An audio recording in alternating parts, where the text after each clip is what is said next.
Well, here we are. It is Friday, December 29th, 2023, and this will be the last video of the year. Because obviously the calendar changes in just a couple of days. But it's been sort of an interesting year, and we covered a lot over that time, and I hope you've found it useful and all that good stuff, and you had a great Christmas. We did. We had some of our kids were here, and we had friends over. We had a couple of little dinner parties with our neighbors and so forth. Tenderloin on Christmas. Very relaxing day. It was no drama. Nobody likes drama on Christmas. We didn't have any.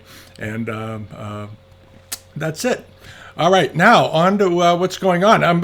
In the coming year, I think we're going to, a number of you have commented that you'd sort of enjoy the videos I've done on talking about other antiques and so forth. And the truth is that most antique furniture, European, American, decorative arts and all that, also integrates beautifully with Chinese art and Chinese antiques. And during the coming year, we're going to talk more about other types of antiques, not only because it's beautiful stuff, it's all handmade, it's got interesting history to it, but it's also, relatively speaking, as we pointed out in that video from a week ago on modern furniture, it's a much better buy. To my mind, modern furniture is largely a waste of money because it just doesn't hold any value, and everything you could possibly want that's for your home, and most very often much better than what you can buy in any stores today, can be found at auctions and through antique dealers.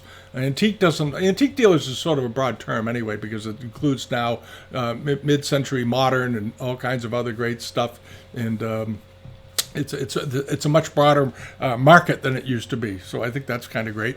All right, and we're going to talk a little bit about an auction that's coming up in Connecticut. That's got a few Chinese things in it, but it's also got some great American decorative art, and it's being run by a guy who's got a very good long reputation in the Americana and folk art field and art field, and we'll get around to that.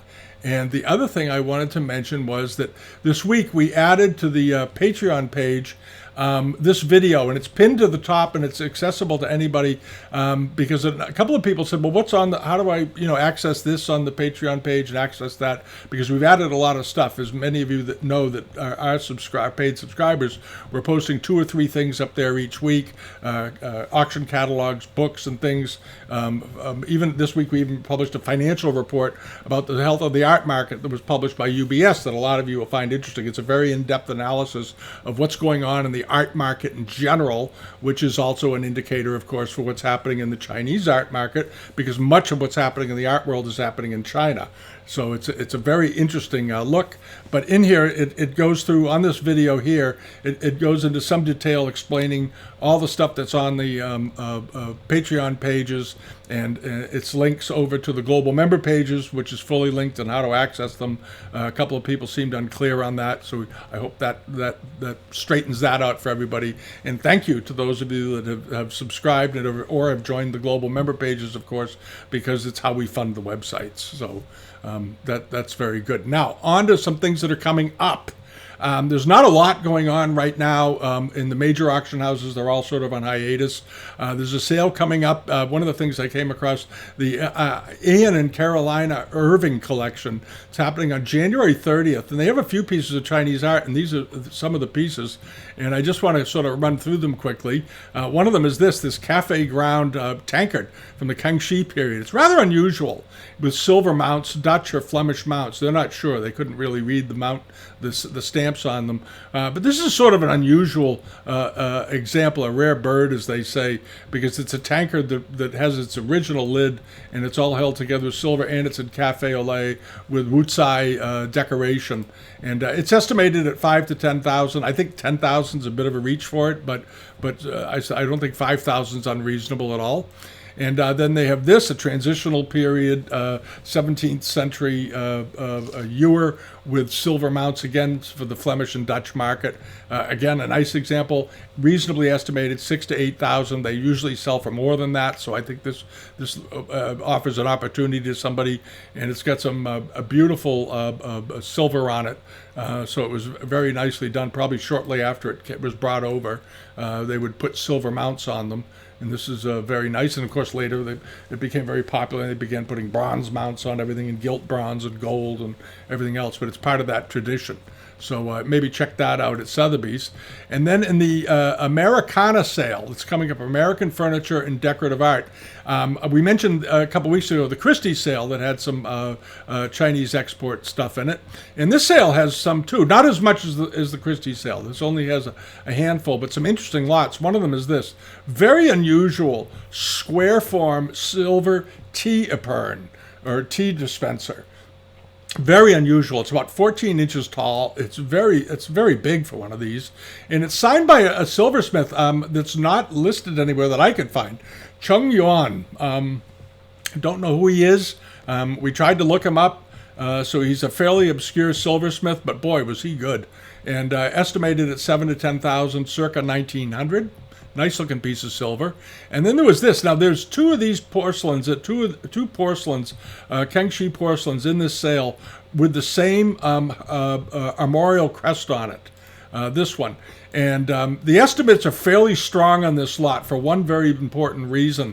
This lot and this platter are both believed to be the first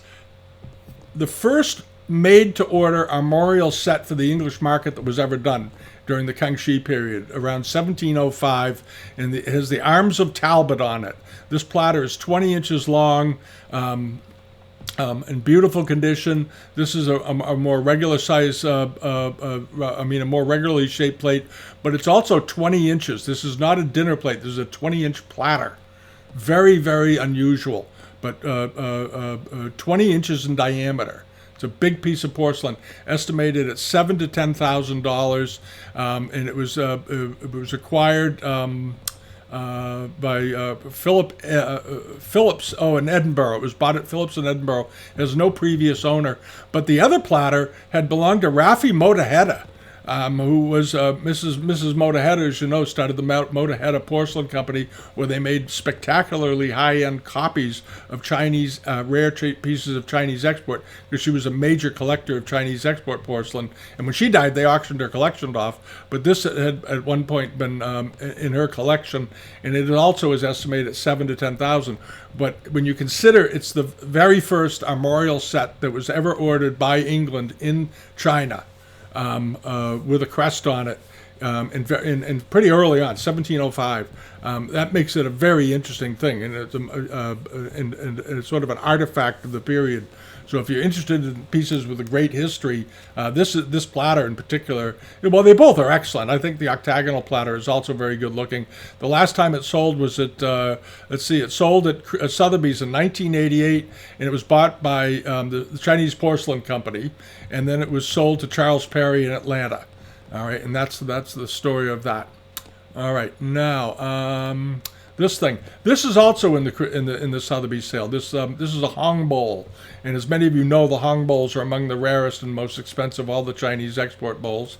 And wait for the page to load. Sotheby's images have been doing this lately. It just comes up and says image. I'm not sure why. I'm not sure why it does that. Strange.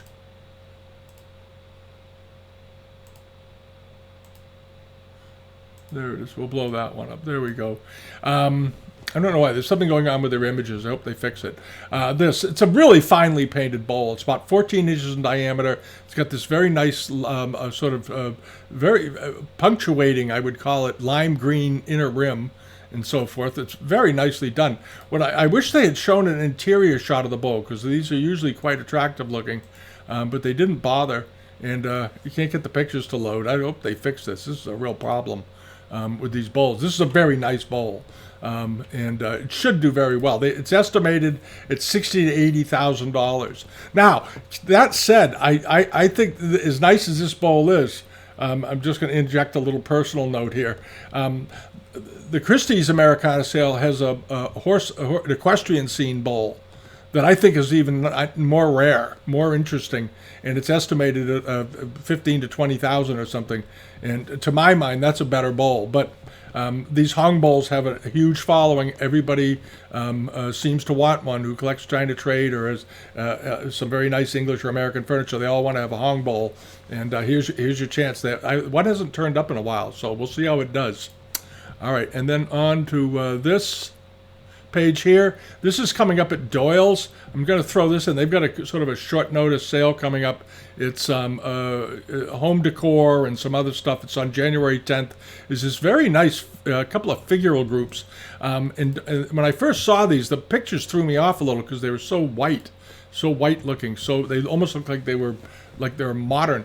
And what it is that the lighting was just terribly overexposed when they shot it.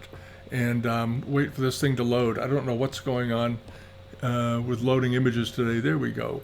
And maybe it's my computer. Who knows? It's a brand new computer. It shouldn't be doing that. But anyway, this is the pair of figures. These are both 18th century. They're both very, very nice.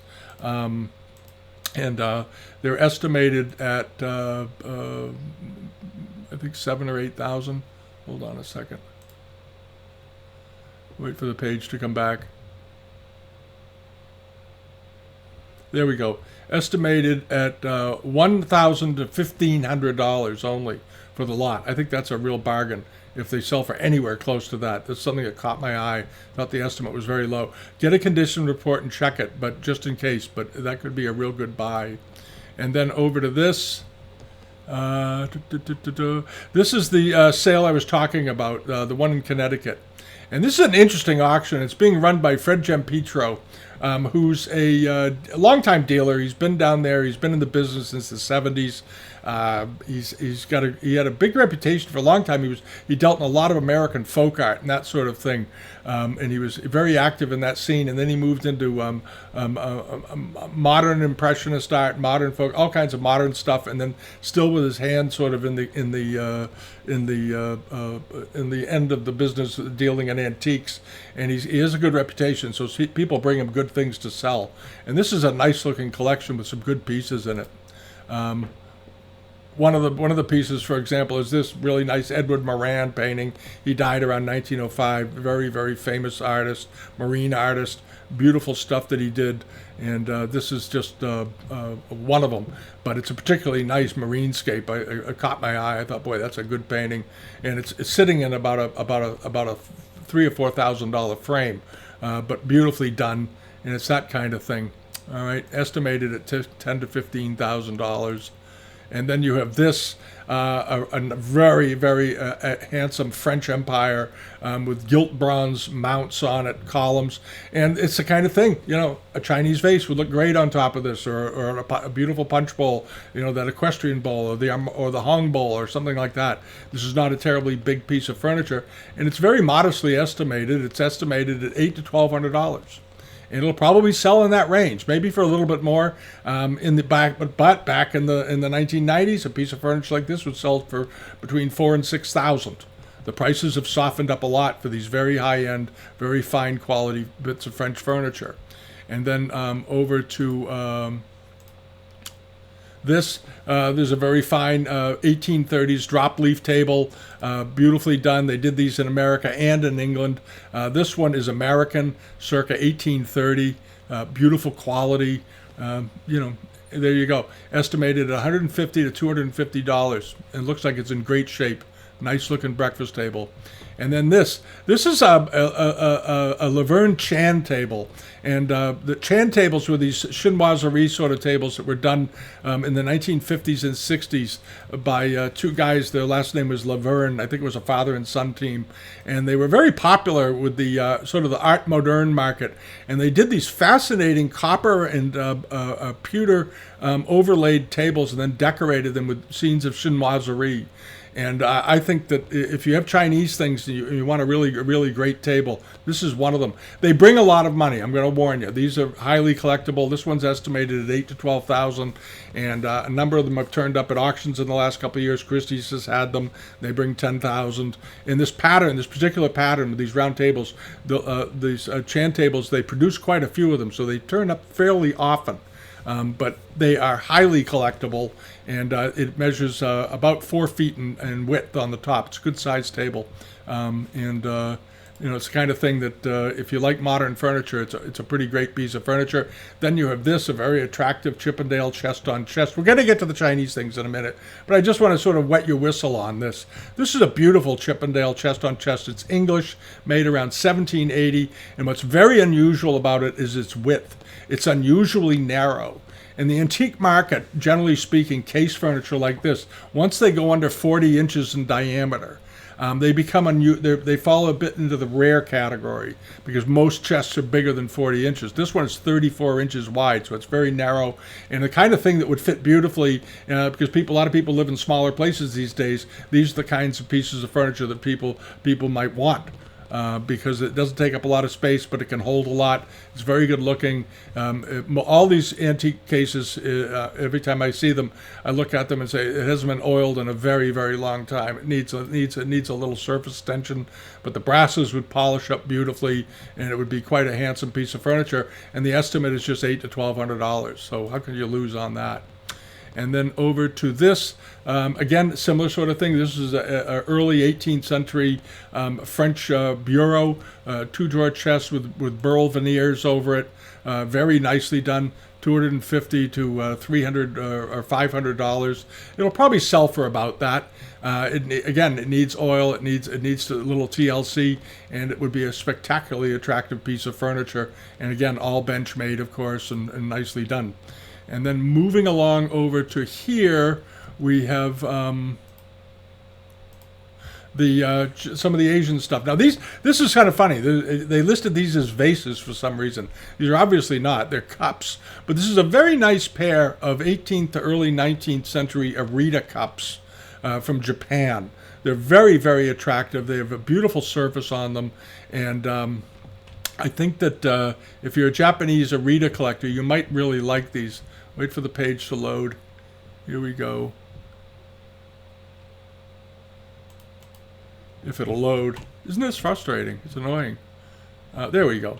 Very nice landscape on them. Nicely little cut corners here and so forth.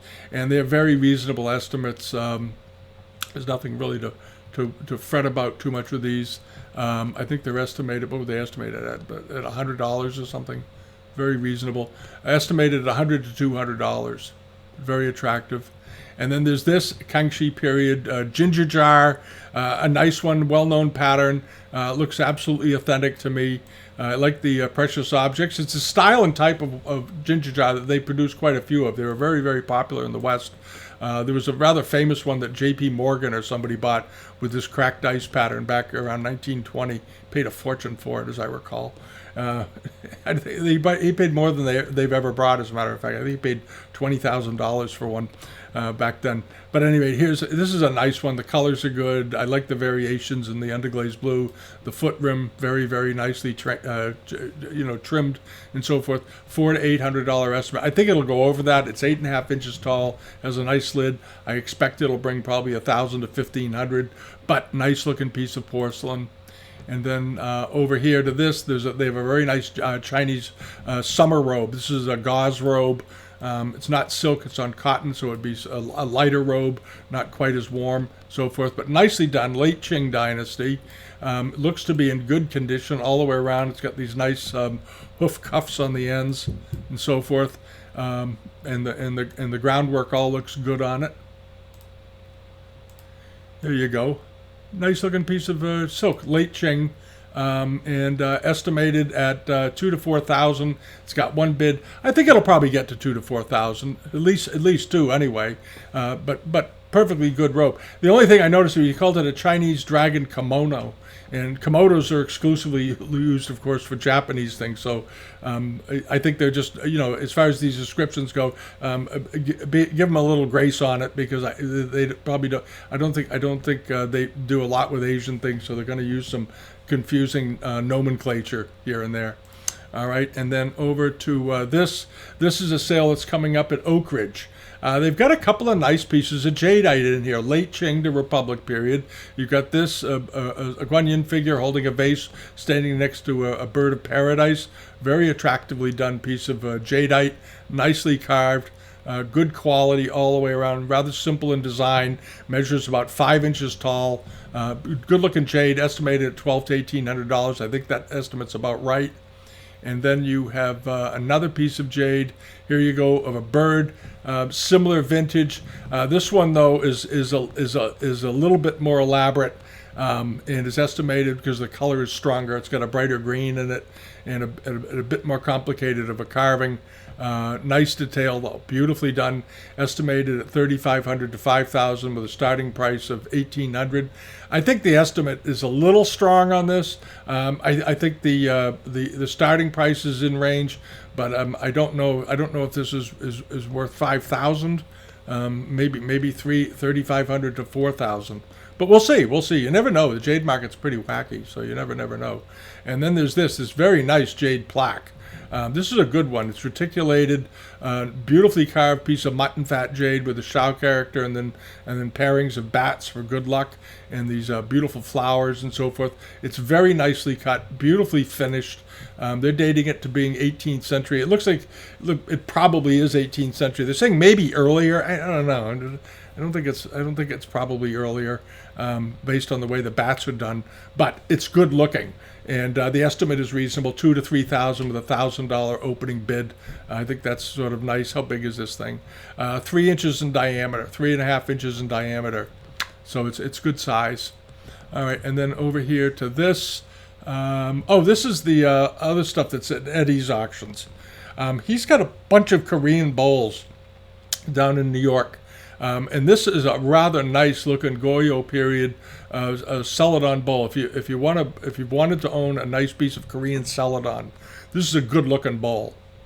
It has a little bit of burning on one side, got a little overheated in the kiln, I noticed, little discoloration in the finish. But overall, it looks like a fairly rare bowl. But I would definitely call and get an estimate on that. It's estimated at just $800 to $1,200, which seems very reasonable. It should be worth more than that. It should be worth $3,000 or $4,000, but we'll see. But it's nicely done. And then the Korean celadon Goryeo, they're calling it a censer. It's not as big as it looks. It's on a very small table. It's only 9 inches in diameter. It looks like a great big basin that's maybe 15 inches wide or something. It's not tiny. It's 9 inches in diameter, so it's got decent size to it. But it's not quite as big as it reads in the photographs. But it's beautifully potted. Beautifully potted all the way around.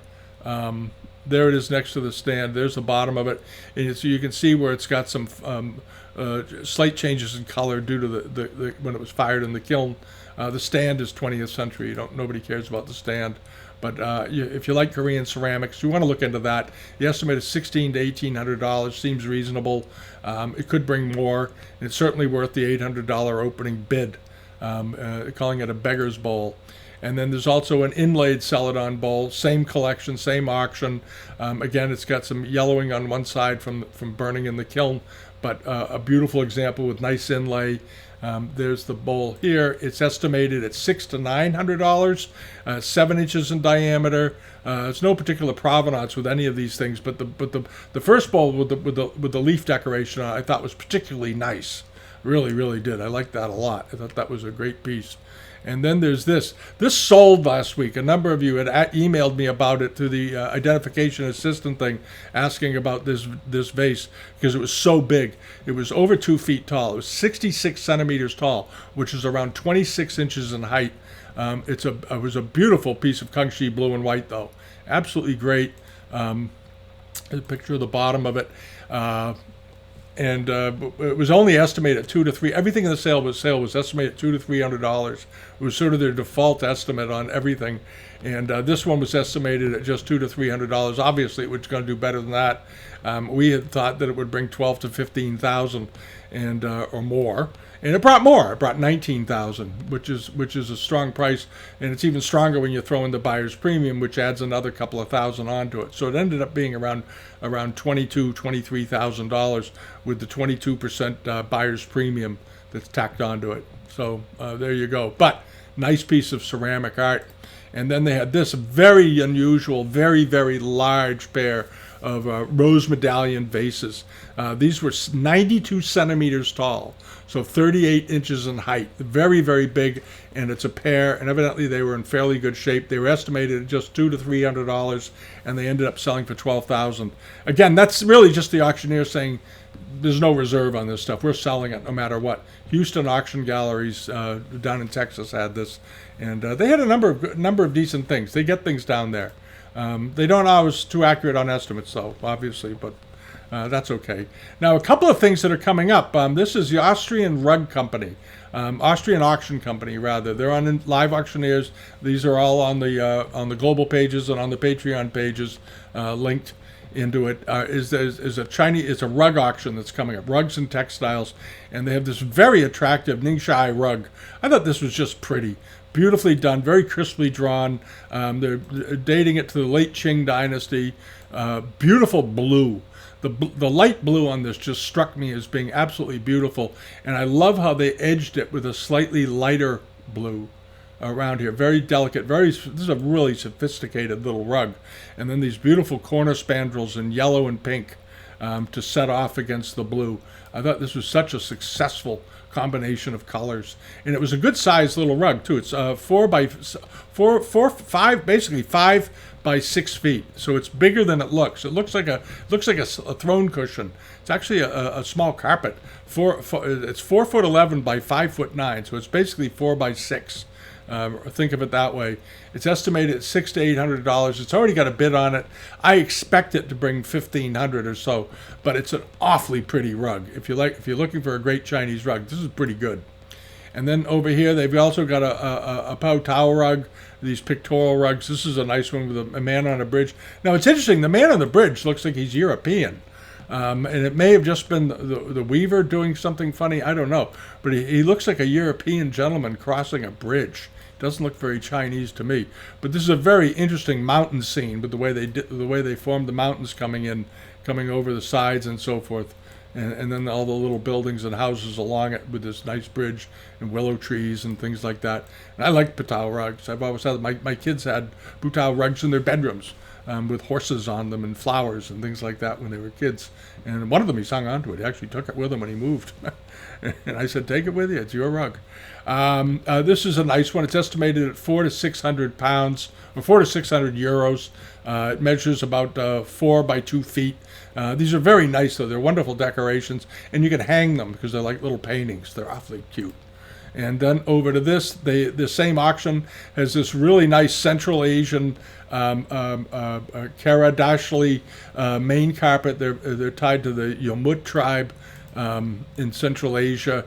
This beautiful carpet, and this is a 19th century carpet with a very strong, apparently natural red to it. The red color is like cherry red. It's beautiful against that warm cocoa ground. There's the back of the rug. There's a detail of it. Wonderful patterning, wonderful tribal patterning, and estimated at 3,000 to 4,000 euros. Starting price of 1,500. This rug is basically 5 by 9 feet. It's a big rug. It's not a small rug.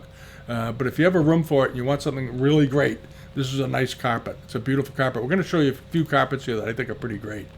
And I like carpets, as you all know. All right, and this is a good rug, too. And it's a Bakhtiari village, tribal rug, village rug. It's 5 by 6 feet. It was made probably in the second quarter of the 20th century, judging by the colors. But it looks awfully nice. Soft, fluffy, very durable. Great accent piece, would go in any room, really, with any type of furniture, modern furniture, antique furniture, of course. It looks great. There's a picture of the back of it.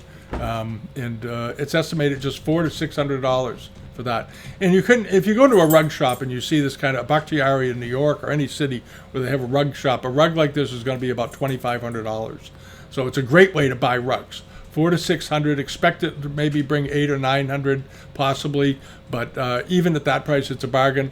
And this place does offer in-house shipping. In-house shipping. Yay for it. There they are, and they're in Vienna. As a matter of fact, I contacted them once to get a shipping rate on something I was buying, and the shipping was very reasonable. It was like $60 or something, $70. It was very, very reasonable for a small textile. So I don't expect this would be a bank breaker either if they're doing the shipping on it. But it's a wonderful service that they add in. And then there's this. They have this beautiful Kazakh from Kazakhstan, the Kazakh region, the Caucasian region, Central Asia, between the Middle East and the Far East, is this beautiful Kazakh rug called the Lori Pambak. They're very striking, very powerful. This is a big rug. Beautiful colors, greens and yellows and so forth. Looks to be in very fine condition. Nice crisp coloring. Estimated at $4,000 to $6,000, but it's 5 by 9 feet. It's a good sized rug. It's not a little mat. It's a carpet.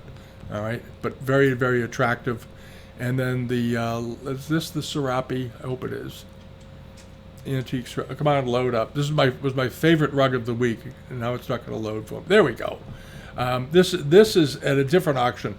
This is at Mr. Giampitro's auction, the one where they had the folk art and stuff that we were talking about in Connecticut. Is this? This is one of the nicest Serape carpets I've seen in a long time, and it's an old one. He didn't date it, but it looks like it was made around the middle of the 19th century. Spectacular decoration on it, beautifully done, beautiful colors. If we get the thing to enlarge, we'll be in good shape. Come on. Maybe it isn't going to enlarge for me. You'll just have to take my word for it. I featured it on the homepage when I updated the global member pages the other day because I just thought it was so attractive. All right, hold on. I'm sorry about this. This is a nuisance. There's something hanging up, or it may just be our Wi-Fi here is slow today because it's heading into the weekend. It knows it's a holiday weekend. There we go. This rug. This is a glorious rug, and it's a big rug. It's 9 by about 18 feet. This is a big carpet. But if you have a room in your house and you've been looking for a great carpet, this is the great carpet. This is a really amazingly well done, well colored, spectacular, with so many shades, punctuated by this beautiful sort of yellow area in the center, this deep cobalt outer thing, this a nice bit of architecture in the middle with this rondelle, and then pole medallions running off of it the way you see on old bijars, and this very nice light blue border with vine leaf decoration. Just a great looking rug. It is 106 by 885 inches. So it's basically a little over 9 feet roughly, or about 9 feet by 15 feet, 16 feet. It's a big rug. Big rug, estimated at $2,500 to $5,000 rather. It should bring more. This rug should bring $10,000 or $15,000. It's a very attractive rug. Right now, it's got 8 bids. It's up to $1,700. Expected to go further, but if you've been looking for a dream rug for your house and you can afford this, this is the rug this is one of the best rugs I've seen all year as far as color and composition goes. Absolutely spectacular quality. It's just so damn tasteful. God, it's beautiful. All right, enough said about that. I liked it, obviously. But pay attention to rugs and carpets and textiles because, again, if you collect Asian art, rugs, carpets, and things set off a room, they make it beautiful. They feel good underfoot. They tend to hold their value if you're good to them, especially if you buy them at auction. All right.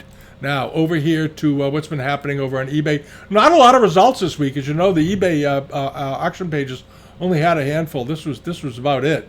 And most of it was fairly regular stuff. Some nice Canton wares, some nice 18th century export platters. They all brought the prices you'd expect, somewhere anywhere from 100, 150 up to 200, 250, that sort of thing. But there were a couple worth talking about here. This was a very pretty one, softly done with a pairing of pheasants or peacocks on them. I've always liked them with peacocks. Nice cafe dressed border. Sold for $211.98. And then the Barber Bowl, the Amari Barber Bowl. They dated it as being Chinlung, could have been a bit older, judging by the way the gold is applied and the way it looks. And this did pretty well. It sold for $716, but not a crazy price at all. Not a crazy price at all for this, because barber bowls are very collectible. They're an interesting bit of a foreign-made item that was made for European consumption. The Chinese didn't make barber bowls for themselves. They made them for the export market. So that was sort of a nice thing. And then the few things that are coming up this week, the eBay pages are going to be a bit fuller now because the holidays are over. I've noticed a bunch of listings coming up. This thing is on there. It's very nice. It's a very nice jade, mutton fat jade belt hook that's been worked into a mirror. The mirror I don't care about, but the hook is nice. It's got Shao characters on it. It's already up to $523. It closes tomorrow. This closes tomorrow. It should bring $800 to $1,200 pretty easily, but it's a nice piece of jade. So if you've been looking for a good belt hook, this is a good one, because a lot of belt hooks turn up in the market because most of the dragon belt hooks you see around were all made at the end of the Qing dynasty. I know some people say, oh, they're 18th century. They're generally not. 99% of them are made between 1880 and 1920. They produce them for foreigners to buy. They produce them to use in other objects as handles to things. Yamanaka and Company and all these American operations that were selling Asian art used them and incorporated jades into all kinds of interesting objects, table objects, belt hooks, mirrors, ladies' dressing tables, handles for things and stuff like that. There was a lot of that went on. And this one is getting up there. It'll probably go up another $400 to $500 before it closes. And then there's this. This is a rather nice miniature vase. This is being offered by a seller in Barrington, Illinois. And he has some things that I'm not that fond of. I got some real doubts about. But this looks okay. This is a nice little Three Friends of Winter jar or vase, Mei-ping vase. You got the bamboo tree, the pine tree, and I believe this is Three Friends. Yeah, and there's the flowering tree, the prunus tree.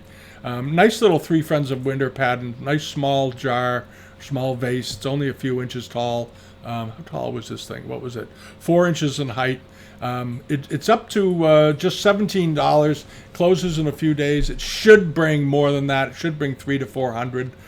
But it's a nice thing. If you've been looking for something really sweet to buy, this is pretty good. That's a pretty good looking little jar, and it's very pure. And also this is being offered by Joni's up in Canada. They've got a sale up with a bunch of things in it, and we plucked out the pieces we liked for the newsletter page. This is a nice soft blue, almost clear to loon blue with a crackle glaze. Looks pretty good. It's got that wide flat disc on the bottom, so it's 19th century, mid to late 19th century. But nice looking piece of porcelain. Looks like some ink got stained on it or something. But this is it. Good looking cafe rim on it. That should do pretty well. Right now it's up to $165. It closes Monday.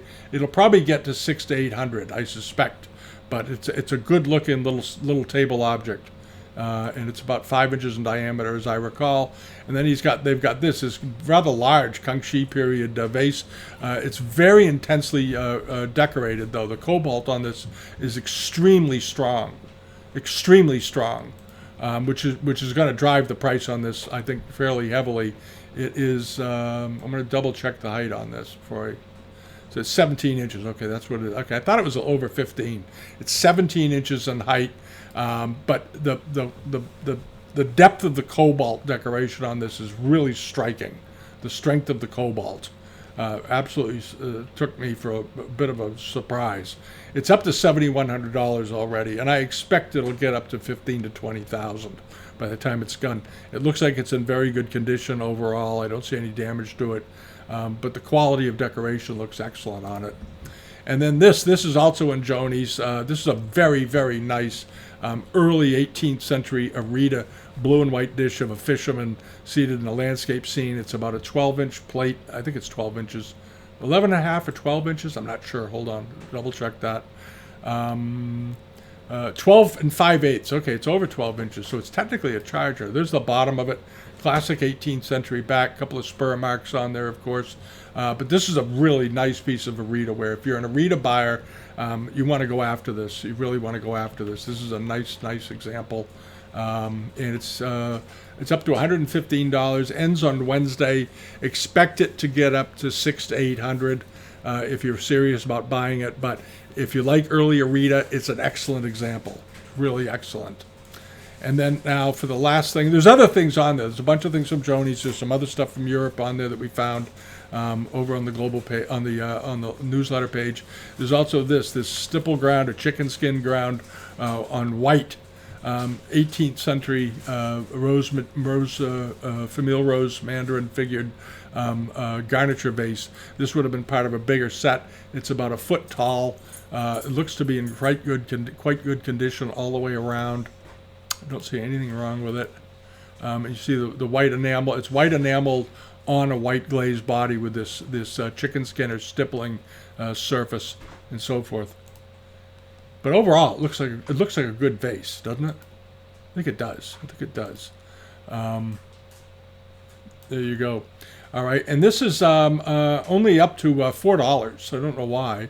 It's got 6 days to go. Maybe that's why. But it should bring this should bring $800 to $1,200, somewhere in that range. This is Nafisia has this over. Nafisia over in the UK has this. It's a good-looking piece of porcelain. All right. So if you want to check it out, go over to the newsletter page on Bitamount. You go to that's the home page. You click the newsletter page here, and it'll all be on here. You can sign up for it if you want to get updated each week when the page gets its latest content. We send out a newsletter right away to everybody, let them know that it's on there, and that's about it. All right. So thanks for watching. Have a great weekend. Enjoy your New Year's. Be safe out there. Everybody come to your house so you don't have to do any driving, and have a good time. Have a few friends over, meal, and that sort of thing, and get ready for a new year. 2024 is going to be very interesting. It looks like the art market is getting some money pumped into it from that UBS report that I read. I think I read somewhere they said that there was been a big increase in Gen Z and millennial registrations at auction houses in the last year, which bodes well, and it means that maybe some people are getting interested in art and antiques again. From what it looks like that curve is starting to happen, which isn't a surprise because it's all this stuff is cyclical to some degree. Good taste and good things are never cyclical. It's just they may not be of major interest to enough people at the moment. And I think that you're going to see some if these trends we're seeing are accurate, and you won't know until it happens or it doesn't happen. But so far, it looks like there's going to be a lot of interest in the Asian art market and the American furniture market and the art market in the coming year from a new crop of buyers. So get ready for that to happen. See if it does. All right. Have a good weekend, and see you all next week. And thank you again for subscribing this year and taking part. Appreciate it. All right. Bye-bye.